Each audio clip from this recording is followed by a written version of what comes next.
पतिया नतिया पटना बा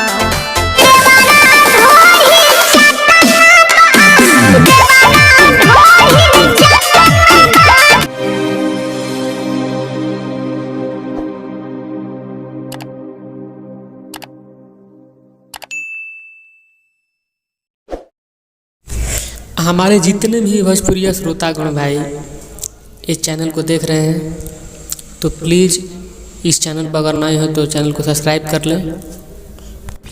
अगर हमारे कोई भी सिंगर को सॉन्ग चाहिए तो वीडियो के डिस्क्रिप्शन में व्हाट्सएप नंबर है, उस नंबर पर कॉल कीजिए, आपको सॉन्ग मिल जाएगा।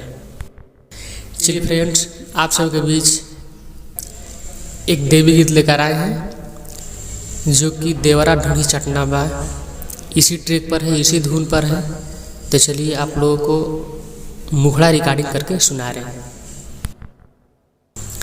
देवी माई के आवत डोलिया बा, देवी माई के आवत डोलिया बा, बाघावा माई के कहरवा बा, आ बाघावा माई के कहरवा बा।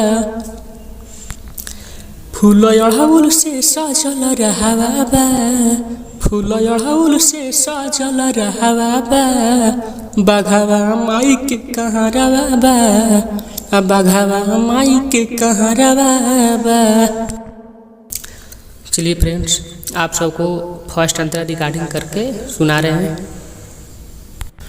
स्वर्ग से अवतारी भैरव के दुलारी, सगर भइल जियारे बा, दसों दिशाओं में देवी मैया के सब करत जय जयकार बा। स्वर्ग से अवतारी भैरव के दुलारी, सगर भइल जियारे बा, दसों दिशाओं में देवी मैया के सब करत जय जयकार बा। झूमत गौआ जवारा बा, झूमत गौआ जवारा बा, बाघावा माई के कहरवा बा, बाघावा माई के कहरवा बा।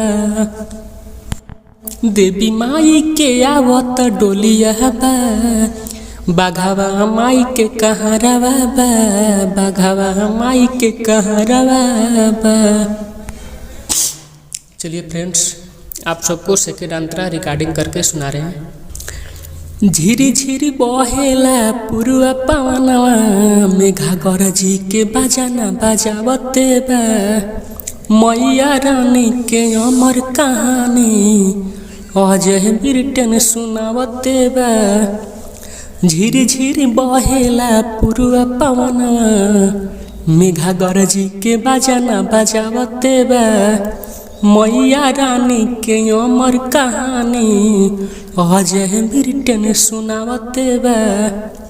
सेवकन के आइल बहरवा बा, सेवकन के आइल बहरवा बा, बाघावा माई के कहरवा बा, बाघावा माई के कहरवा बा। देवी माई के आवत डोलिया बा, बाघावा माई के कहरवा बा, बाघावा माई के कहरवा बा। चलिए फ्रेंड्स, तब तक के लिए अगले वीडियो में मिलते हैं। बाय।